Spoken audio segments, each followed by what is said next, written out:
welcome to week 3 of distance learning. I hope you guys are doing well, staying healthy and safe and somewhat out of trouble, and not too much time on the video games, but I tend to doubt it. In any case, I miss you guys. I wish we were in class talking about this stuff, but we're not. So we're going to do a little bit of that today. I want to talk about chapter 2 of Portrait today and just give you a sort of 10,000 foot flyby of what happens in the chapter. Obviously, the minutia, the really sort of nitty-gritty scenes, the details you're going to come across, and you know, some of it you'll get, some of it you'll struggle with.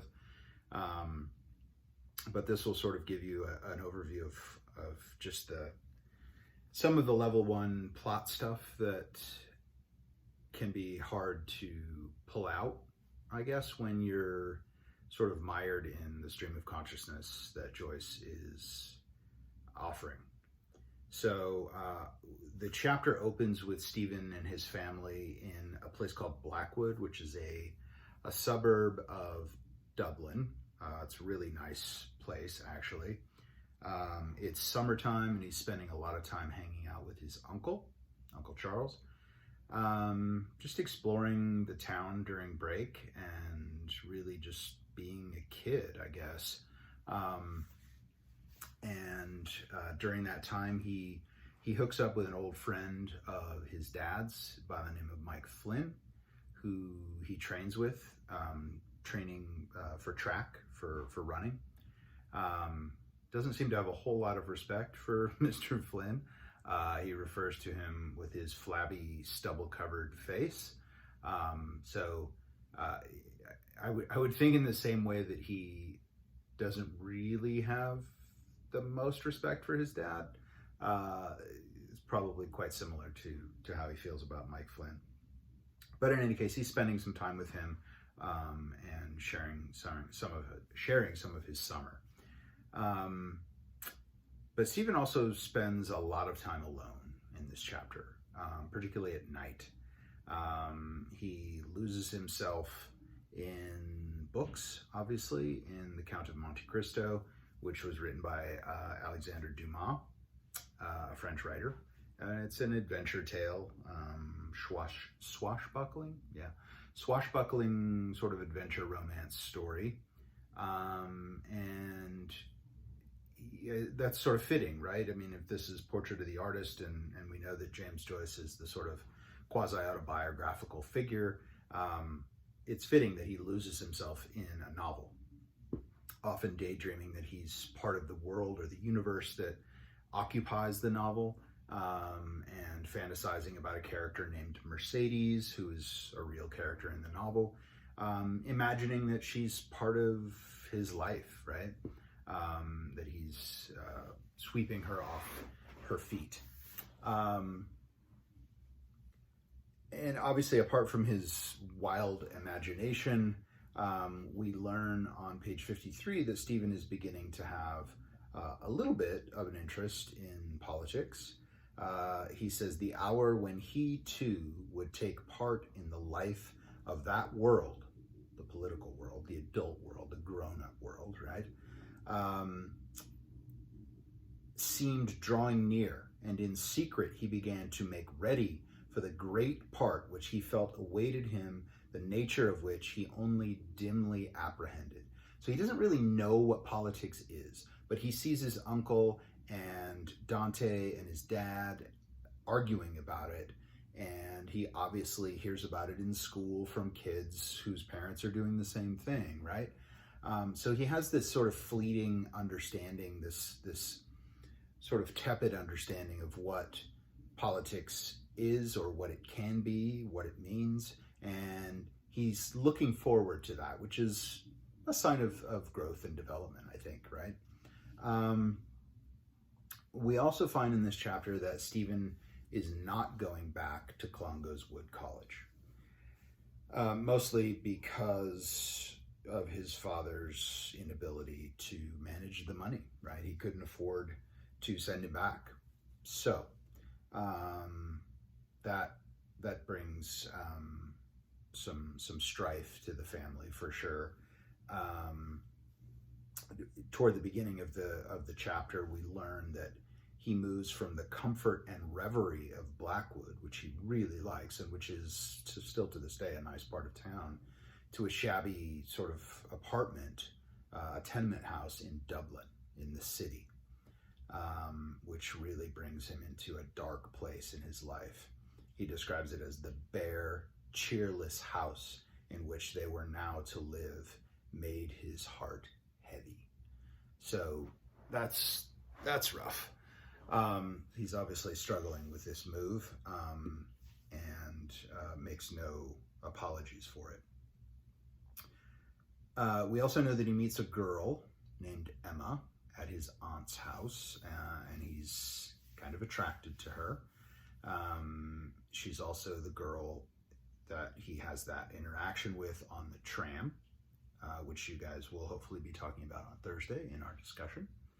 And then he ends up at a new school called Belvedere College, where he's older now, probably 16, 17 maybe, probably 15 or 16 actually about this time. He seems a little bit more socially functional. He's friends, and he's in the school play. He seems a little bit, I think generally speaking, more comfortable in his skin, just being in the world and being a functioning human being. He's not so introverted, although he still struggles with introversion. He's coming a little bit out of his shell, right? As he gets a little bit older, his friends tease him about Emma. Emma shows up at the play. And just so you know, 2 years has elapsed between the tram scene and that play when his dad shows up, and his friends are giving him a hard time saying, hey, your dad was checking out Emma and blah, blah, blah, blah, blah, right? So that's a 2-year passage of time that he mentions he mentions it very offhandedly in one sentence. Very difficult to follow along. But the whole scene at the play involves a flashback sequence when Stephen is remembering a time when he was forced to justify, I guess, his opinion about a poet. And in particular, somebody asked him, who's your favorite poet? Who's the best poet of all time? And he said, Lord Byron. And at one point in their schooling, one of his teachers had sort of called him out on that, because the Jesuit priest, who was also his teacher, believed that Lord Byron, who was a bit controversial, was a heretic, saying things that went against God or the church's teaching, or both. And so his friends say, well, how could it be Byron? He's a heretic, blah, blah, blah, blah, blah. And he ends up having an argument with them and having to defend his position. And his friends actually physically abuse him in that scene. They're hitting him and they're smacking him with the cane, but he never relents. He never gives up his opinion. He never changes his mind. He believes in his heart that Byron is the best poet, and he's sticking to it. And I think that this is a really powerful, important moment for Stephen in the novel. It's where it's a moment in time where he stands up for what he believes in, something that he has a conviction for, and he does not succumb to the peer pressure. And that, we've all done that. You've all done that. And when you stick up for what you believe in, what you think is right, and you stand your ground, that feels really good. And it is obviously a very important sign of maturity, a sign of progression. And he feels really good for having done so. So I think that that's a really important moment. One might call it an epiphany, perhaps.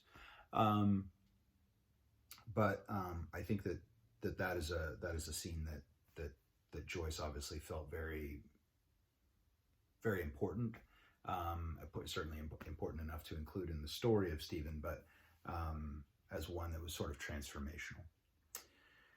And then Stephen travels to Cork, which is a city in the south part of Ireland, with his dad, Mr. Daedalus. And the trip ends up being really transformational for Stephen in many ways, some of which you guys will talk about on Thursday, because that's one of the group questions.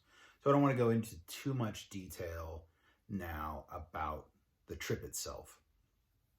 But Stephen's dad has to go to Cork to sell some property that he owns because he sucks at money, right? So during the trip, Stephen finds himself caught between his immensely powerful imagination, his ability to just daydream and go off and think about things and imagine things, which is a life that he's been leading, right, for quite some time. And he's contrasting that. He's contrasting or having to sort of navigate both that imaginary world and the real world that he exists in Dublin, in a crappy apartment, and wandering the streets and not really feeling like he fits in. And it is a world that is utterly disappointing and ugly, right? This is an artist stuck in an ugly place with an imagination that is so robust and so powerful that he's struggling to navigate those two worlds that he's sort of straddling, right? And we see this in various scenes while he's in Cork, where he's in one place, but he's imagining himself in another. Okay, so near the end of the chapter, Stephen enters an essay writing contest, and he wins some money, a decent amount of money, actually, for that time. And with his winnings, we learn a little something about Stephen, something that I think is important for several reasons. Think about what he does with the money, right? He just blows it. And on all kinds of luxuries and fancy foods, and he buys gifts for friends instead of saving it and doing something that a frivolous person would do. Someone the opposite of his father would do with the money, right? And so what we see in this chapter is, or in this particular part of the chapter, is that Stephen, although he wants nothing more than to be the opposite of his father, to be as far removed from his father as possible, he can't seem to shake this one particular character trait, right? He is a mess with money, and so he blows it, and it's gone in a very short period of time. So the apple doesn't fall far from the proverbial tree in this particular scene, right? And then we get to the end of the chapter. The final scenes are really provocative and transformational, and end with what is surely one of the most impactful moments of Stephen's life. The visit to the brothel, and what happens when he goes there.